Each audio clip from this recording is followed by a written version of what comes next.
국무회의를 시작하겠습니다.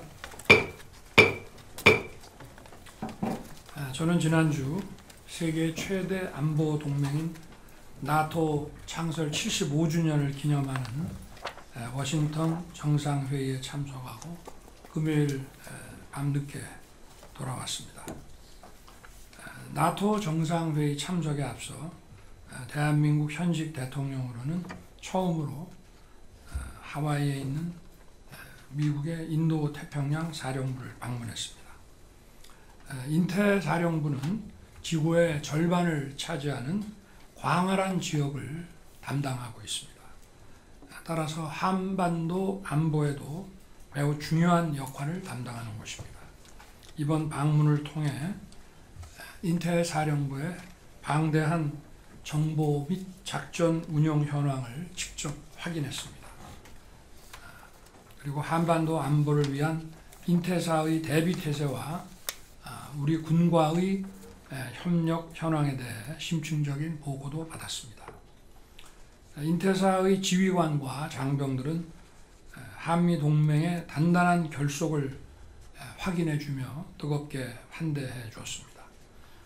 그리고 저는 6.25 참전 용사를 포함해서 6만 기의 유해가 안치된 태평양 국립묘지를 찾아 참배했습니다. 이 자리에는 6.25 전쟁 미군 참전 용사 이미 90을 넘긴 이런 노병 6분과 함께 했습니다.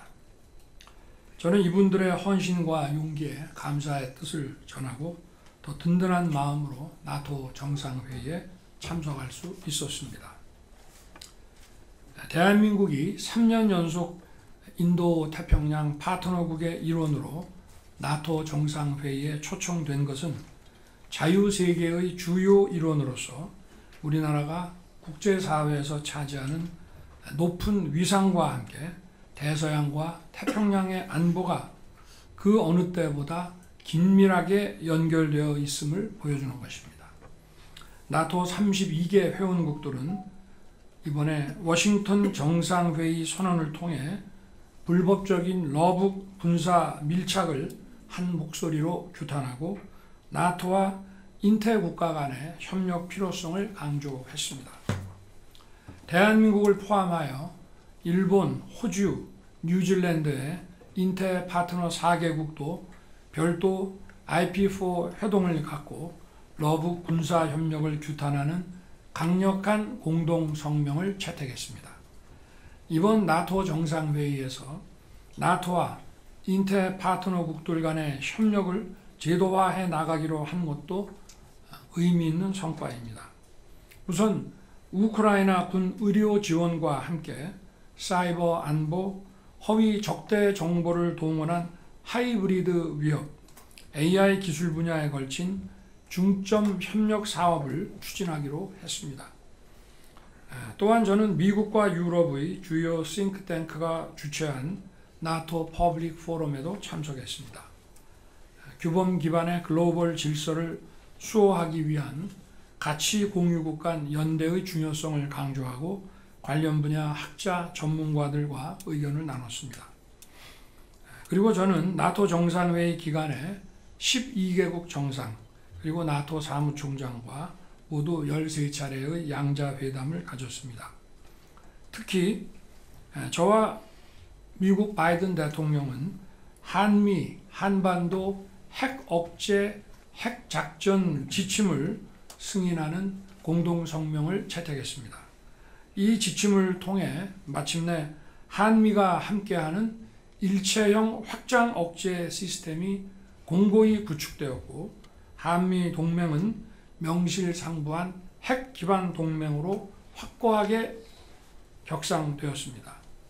전시와 평시를 막론하고 미국의 핵 자산에 한반도 임무를 특별 배정함으로써 이제 우리는 어떤 종류의 북핵 위협에도 기민하고 효과적으로 대응할 수 있는 태세를 구축하게 됐습니다. 숄츠 독일 총리와는 독일의 UN 사령부 회원국 가입 결정을 축하하고 환영했습니다. 독일의 유엔사 가입은 유엔사의 대북 억제력에 한층 힘을 실어주게 될 것입니다. 스톨텐베르그 나토 사무총장관은 우크라이나 전장에 투입된 북한 무기에 대해 한국과 나토 간 정보 공유를 체계화하고 공조를 강화하기로 했습니다. 뿐만 아니라 우리 정부가 인증한 국산 항공기의 비행 안전성을 나토가 공식 인정하는 가망 인증 인정서를 체결했습니다. 이를 통해 우리나라와 나토의 항공 분야 방산 협력이 더욱 가속화될 것으로 기대됩니다. 7월 초에 새롭게 취임한 영국의 키어 스타머 총리, 네덜란드의 딕 스코프 총리도 만났습니다. 영국과는 작년 국빈 방문 때 채택한 한영 다우닝가 합의를 더욱 발전시켜 나아가기로 뜻을 모았고, 네덜란드와는 국빈 방문 시 맺었던 한-네덜란드 반도체 동맹을 내실 있게 이행해 나가기로 했습니다. 체코, 스웨덴, 핀란드, 폴란드, 노르웨이, 캐나다, 룩셈부르크와는 원전과 고속철을 포함한 인프라와 국방 역량 강화 사업에 우리 기업들이 참여하는 문제를 심도 있게 논의했습니다. 아울러 미국, 일본을 비롯한 주요 국들과 러북 협력 그리고 영내 안보 현안 대처에 긴밀히 협력해 나가기로 했습니다. 각 부처는 이번 13차례 양자회담의 후속 조치들을 세심하게 챙겨주기 바랍니다. 전국적으로 장마가 계속되고 있습니다. 지난주에는 기록적인 집중호우가 이어지며 안타까운 피해가 발생해서 마음이 무겁습니다. 돌아가신 분들의 명복을 빌며 유가족과 피해를 입으신 분들께 위로의 말씀을 드립니다. 정부는 피해 지역에 대한 실질적인 지원과 복구를 최대한 서둘러 추진하겠습니다. 행정안전부를 중심으로 관계기관은 어제 선포된 특별재난지역에 대한 지원 조치를 신속하게 이행하고 피해 주민들께서 조속히 일상으로 돌아가실 수 있도록 피해 복구를 위한 가용 인력과 장비를 총동원해 주기 바랍니다. 이번 주에도 장마 전선의 영향으로 또다시 많은 비가 예상되고 있어 걱정이 큽니다. 재난 대응은 예기치 못한 위협에 맞서는 일입니다.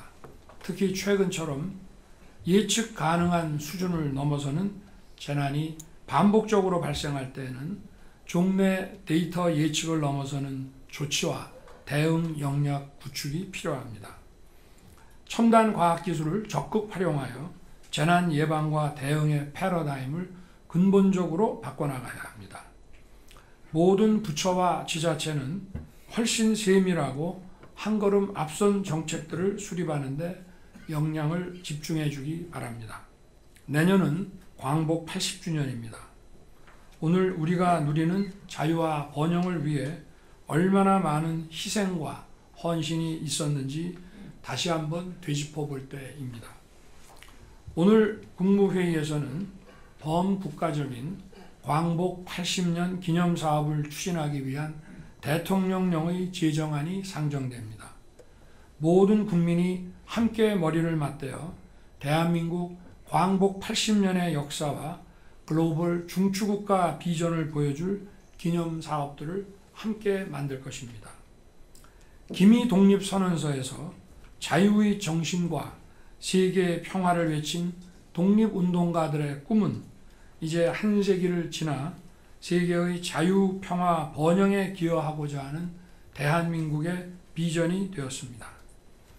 자유의 회복을 넘어 자유의 확장으로 이어진 우리의 독립운동 정신은 지금도 현재 진행형입니다.